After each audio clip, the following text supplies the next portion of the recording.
Hello aspirants. तो जब भी नीट का एग्ज़ाम होता है, चाहे वो नीट 24 हो, 25 हो या 23 हुआ था, मतलब जब भी होता है तो कुछ अफ़वाहें, कुछ बेकार की चीज़ें, कुछ ऐसी चीज़ें जो कि आपका माइंड डाइवर्ट कर सकती हैं, वैसी चीज़ें हवा में उड़ने लगती हैं, ठीक है? तो एक जो एस्पिरेंट होता है, नीट एस्पिरेंट, उसे चाहिए कि उसमें से जो भी रियल चीज़ें होती हैं ना, वो उसे पिक करे और बाकी जो भी वेस्ट चीज़ें हैं, जो भी फेक चीज़ें हैं, जो अफ़वाह उड़ती रहती है, उन सबको छोड़ दे, ठीक है? अफ़वाह में मेरा मतलब होता है जैसे सिलेबस, न्यू सिलेबस आ रहा है, ये हार्ड पेपर आ रहा है, वो कट ऑफ जा रही है, ये सब। तो ऐसे जो अफ़वाह उड़ती रहती है ना, तो जब तक ऑफ़िशियल कोई नोटिस ना आ जाए, तब तक इस सब पे ट्रस्ट नहीं करना चाहिए, ये तो आपको पता होगा। कुछ ऐसे ही मिथ्स मैं आपके साथ आज डिस्कस करने के लिए लाया हूँ, जो कि एक अफ़वाही की तरह है, जो कि आपके माइंडसेट में बैठ चुका है, ठीक है? तो मैं थोड़ा-सा आपके माइंडसेट के साथ खेलना चाह रहा हूँ कि आपको थोड़ा रियलिटी बता सकूँ कि नीट में आपको कैसे माइंडसेट लेकर चलना है। क्या-क्या चीज़ें मिथ्स हैं, जो कि आपको बताई गई हैं आज तक, लेकिन वो चीज़ें ट्रू नहीं हैं, ठीक है? वैसी डिस्कशन करने वाले हैं, ठीक है? वैसे वीडियो के स्टार्टिंग में पहले मैं बता दूँ, अभी रात के 1 बज रहे हैं, 1 बज के 3 मिनट, ठीक है? और अभी मैं वीडियो बना रहा हूँ, सुबह में मुझे कॉलेज अब अलॉट हो चुका है मुझे, तो मैं सुबह में कॉलेज जाऊँगा एडमिशन लेने के लिए, डॉक्यूमेंट सबमिट करूँगा। तो वैसे तो मुझे इंटरेस्ट नहीं है कि मैं अपनी पर्सनल लाइफ़ को लाकर इस पर व्लॉग बनाऊँ और ये सब, लेकिन मैं आपको एक इंट्रो के लिए कि आप लोगों को थोड़ा एक्सपीरियंस हो जाए, तो मैं उसके लिए अपनी जर्नी थोड़ा बता सकता हूँ कि कैसे पूरी काउंसलिंग को मैंने टैकल किया था, क्योंकि काउंसलिंग बहुत मेजर पार्ट है नीट की एडमिशन का, ठीक है? तो अगर किसी को काउंसलिंग नहीं आती है, तो हो सकता है कि आपके कम मार्क्स पे, जिसका आपके कम मार्क्स है, वो आपसे अच्छे कॉलेजेस ले जाए, ठीक है? तो मैं ऐसी एक स्टोरी शेयर कर दूँगा अपनी, क्योंकि मुझे इस बार लगता है काउंसलिंग में मैंने बहुत एक्सपीरियंस गेन किया है, ठीक है? तो अगर कहोगे तो मैं उसे शेयर कर दूँगा, ठीक है? बाकी वीडियो के टॉपिक पर चलते हैं। वीडियो को ध्यान से सुनना, जो भी मिथ्स बता रहा हूँ ना, वो बहुत ज़्यादा इम्पोर्टेंट है। लास्ट में हो सकेगा तो बोनस भी टिप बता दूँगा, ठीक है?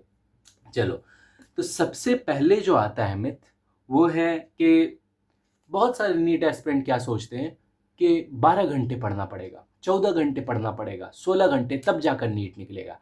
कुछ कोचिंग इंस्टीट्यूट्स भी ऐसी हैं, जैसे कि अगर मैं नाम ले लूँ तो ई सरल हो गया, ठीक है? वो क्या करते हैं कि वो पूछते हैं बच्चे कितने घंटे पढ़ रहा है? 16 घंटे, 12 घंटे, 15 घंटे, तब बोलते हैं हाँ भाई, सिलेक्शन हो जाएगा।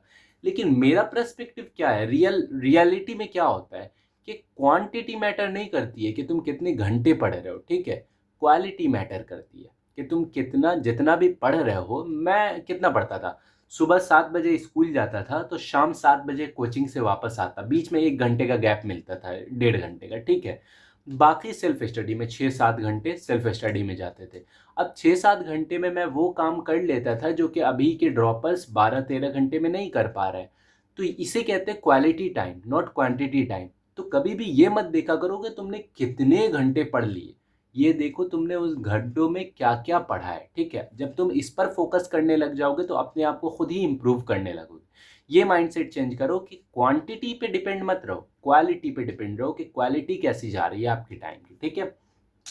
दूसरा जो मिथ है, वो है कि नीट के एस्पिरेंट्स को क्या समझा जाता है? मतलब स्टार्टिंग से ये समझा जाता है कि वो रट्टू तोता होते हैं। उनको कोई भी चीज़ दो तो वो रटना जानते हैं, ठीक है? मैथ्स वालों का ये एलिगेशन होता है नीट वालों पे कि उनको सिर्फ़ रटना आता है, लेकिन मैथ्स वालों को समझना आता है। जबकि अगर मैं ट्रू सेंस में बात करूँ ना, तो नीट वालों को ज़्यादा कंसेप्चुअल वे में जाना पड़ेगा, ठीक है? जैसे अगर बायोलॉजी की बात करता हूँ, तुम लोगों में से मोस्टली क्या कहोगे, बायोलॉजी रट्टे वाला सब्जेक्ट है। लेकिन मैं कहूँगा कि नीट उसका निकलता है जो रट्टाफिकेशन और कॉन्सेप्चुअल वे दोनों को साथ में लेकर चलता है, ठीक है?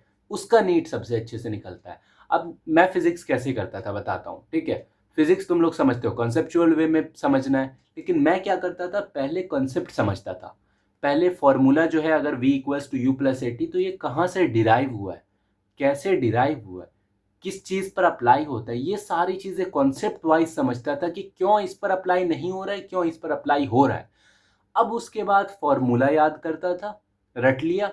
अब उसके बाद उस पे 100-200 क्वेश्चंस लगा लिए, तो उसके बाद मुझे, सही बता रहा हूँ रियलिटी में, मुझे रिवीज़न करने की ज़रूरत नहीं पड़ती थी। मैं फ़िज़िक्स रिवीज़न नहीं करता था, सिवाय इसके कि मैं टेस्ट देने जाता, उसमें क्वेश्चंस कर लेता। मैं फिज़िक्स रिवीजन नहीं करता था, ये बता रहा हूँ। और ये इसलिए क्योंकि मैं कॉन्सेप्ट्स में घुसता था। बायोलॉजी में भी पहले कॉन्सेप्ट्स में जाओ, फिर उसे रटना शुरू कर दो। अब बायोलॉजी में तुम कॉन्सेप्ट नहीं समझोगे, कितने सारे मैकेनिज्म्स ऐसे हैं जो तुम्हें समझ ही नहीं आएंगे। तो कभी भी ये माइंडसेट मत रखो कि मुझे चैप्टर स्टार्ट होते ही रटना शुरू कर देना है। नहीं, रटना शुरू नहीं करना है, तुम्हें पहले कंसेप्चुअल वे में जाना है। पहले धीरे धीरे सीढ़ी बनानी है, उन सीढ़ी को बाद में रटना है, लेकिन पहले कंसेप्चुअल वे में। ठीक है, तो ये मिथ भी है कि रट्टाफिकेशन होता है। रट्टाफिकेशन नहीं, दोनों चीज़ें होती है, कंसेप्चुअल वे, रट्टाफिकेशन। ज़्यादा कंसेप्ट में तुम्हें जाना पड़ेगा। ठीक है, तीसरा जो मिथ आ जाता है वो है कि थोड़ा सा इंटरेस्टिंग है, थोड़ा सा कंट्रोवर्शियल है, लेकिन अच्छा मिथ है। ठीक है, वो ये कि लोग कहते हैं कि नीट के लिए coaching is mandatory. Coaching mandatory है नीट के लिए, लेकिन मेरा पर्सपेक्टिव बिल्कुल उल्टा है इससे। मैं कहूँगा कोचिंग तुम्हारे पूरे प्रिपरेशन में 10 to 20% ही हेल्प कर सकता है। टीचर्स, कोचिंग मतलब टीचर्स, तो टीचर्स तुम्हारी जर्नी में 10 to 20% ही हेल्प कर सकते हैं। बाकी तुम्हें सेल्फ स्टडी करना है। अगर तुम 6 घंटे या 7 घंटे पूरे कोचिंग में दे देते हो और इतना टाइम तुम सेल्फ स्टडी में नहीं दे पा रहे हो, इसका साफ मतलब दिख रहा है कि तुम सेल्फ स्टडी नहीं कर रहे हो। सेल्फ स्टडी नहीं कर रहे हो तो अपने से सारी चीज़ें करोगे नहीं। तो तुम चाहे एलन में चले जाओ, चाहे आकाश में चले जाओ, चाहे कितनी ही महंगी कोचिंग में चले जाओ, लेकिन अगर तुम अपनी सेल्फ स्टडी पे ध्यान नहीं दोगे तो फिर तुम्हारा तो नीट नहीं निकलेगा ना। मैं अपना एग्जांपल देता हूँ। मैंने ना एलन लिया, मैंने ना आकाश लिया, ना पीडब्ल्यू लिया, किसी भी महंगी कोचिंग में नहीं गया ऑफलाइन में। ठीक है, ऐसी कोई कोचिंग नहीं लिया, न ही किसी का ऑनलाइन बैच लिया था मैंने। ठीक है, ये सारी चीज़ें नहीं की, लेकिन मैंने क्या किया था, एक लोकल कोचिंग था मेरे घर के बगल में, वो अफोर्डेबल था, मैंने उसे ले लिया था, उसी को फॉलो करता था, बाकी सेल्फ स्टडी करता था। तो अब देखो फर्स्ट अटेम्प्ट में मेरे 685 आ गए। तो ये इस वजह से नहीं है कि पूरा योगदान कोचिंग का है, ये इस वजह से नहीं कि पूरा योगदान बुक्स का है, ये इस वजह से नहीं कि पूरा योगदान मेरा है। ठीक है, ऐसा भी नहीं है, ये सारे का कंट्रीब्यूशंस होता है एक साथ। तो तुम अगर पूरा समझ लेते हो coaching is mandatory for preparation of NEET, for selection in NEET, तो ऐसी बात गलत हो जाती है। सेल्फ स्टडी तुम्हारा 80 to 90% ज़रूरी होता है। अगर सेल्फ स्टडी नहीं करोगे तो तुम्हारी चाहे कितनी भी महंगी कोचिंग ही क्यों ना हो, तुम्हारा सिलेक्शन बिल्कुल नहीं होने वाला, ये मैं लिख कर दे सकता हूँ। ठीक है, इसलिए सेल्फ स्टडी पर ध्यान दो, कोचिंग वोचिंग पे मत ध्यान दो कि पापा मुझे जाना पड़ेगा, मुझे महंगी कोचिंग लेनी पड़ेगी तभी हो पाएगा। ऐसा नहीं होता है। महंगी कोचिंग वोचिंग नहीं, तुम क्वालिटी देखो। ठीक है, अपने ऊपर ध्यान दो, वो सारी चीज़ें बन जाएंगी। वरना यूट्यूब से भी तुम आराम से नीट निकाल सकते हो, आराम से। ठीक है, चलो तो फोर्थ मिथ पर चलते हैं, और वो है कि फर्स्ट अटेम्प्ट।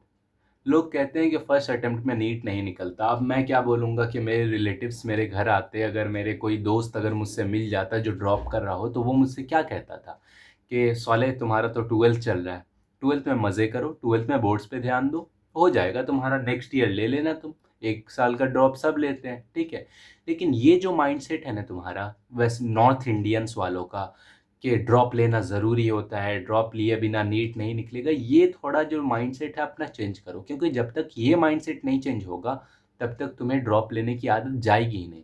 तुम लोग ड्रॉप लेना इतना मामूली समझ चुके हो ना कि अपनी लाइफ का 1 साल तुम लोग नीट में वेस्ट ही कर देते हो। अब क्या बोलूँगा मैं, वेस्ट ही कर देते हो। ठीक है, एमबीबीएस करने के बाद तुमसे नहीं पूछेगा कि तुमने केजीएमयू से किया था, या फिर दिल्ली के किसी कॉलेज से किया था, या फिर हिमाचल के या बिहार के, या ऐसे नहीं पूछेगा। तुमसे वो पीजी में पूछ सकता है कि तुमने कहाँ से पीजी किया है, लेकिन ओवरऑल तुम्हारे टैलेंट पे बात आती है। ठीक है, तो अगर तुम चाहे किसी भी कॉलेज में चले जाओ, लेकिन ओवरऑल तुम्हारे टैलेंट पे बात आएगी। तो मैं ये कह रहा हूँ ना कि फर्स्ट अटेम्प्ट में अगर तुम्हें मतलब कॉलेज चाहिए, तो तुम अपने ऊपर पूरा ध्यान दो, माइंडसेट को चेंज करो कि हाँ फर्स्ट अटेम्प्ट में हो सकता है, मुझे बस कोई ना कोई कॉलेज चाहिए। ठीक है, इस बार जिसके 650 आए हैं वो तो बिल्कुल दौड़ गया होगा कि कुछ ना कुछ मिल जाए मुझे, मैं ले लूँगा। ठीक है, तो ये होता है कि वो लोग अपना साल बचाना चाहते हैं। लेकिन यही है कि अब तुम ड्रॉप लेना चाहो तो फर्स्ट ड्रॉप निकल जाएगा, कब सेकंड निकल जाएगा पता नहीं लगेगा। इसलिए ये माइंडसेट रखो कि ये ड्रॉप लास्ट ड्रॉप, ये अटेम्प्ट लास्ट अटेम्प्ट, तो फर्स्ट अटेम्प्ट लास्ट अटेम्प्ट, ऐसे बनाए रखो 12th वालों को। और तुम लोग अगर बड़े हो, तुम लोग ड्रॉपर्स हो, तो ये 12th वालों को मोटिवेट किया करो, डीमोटिवेट कभी मत करना कि भाई ट्वेल्थ है तो नहीं निकलेगा, ऐसी बात नहीं होती। ट्वेल्थ है, निकल जाएगा, ट्वेल्थ में ही निकलेगा।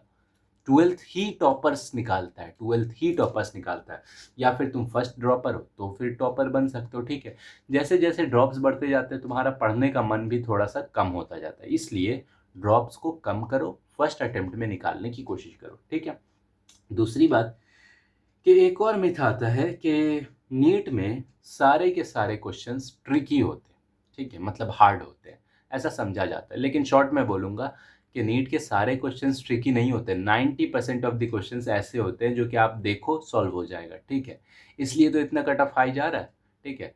तो 90% ऑफ द क्वेश्चंस देखोगे हो जाएंगे, लेकिन वो जो 10% ऑफ द क्वेश्चंस होते हैं उसमें से 5% ऐसे होते हैं जो कि आधे बच्चे कर जाते हैं, आधे बच्चे नहीं, तो उनका सिलेक्शन हो जाता है।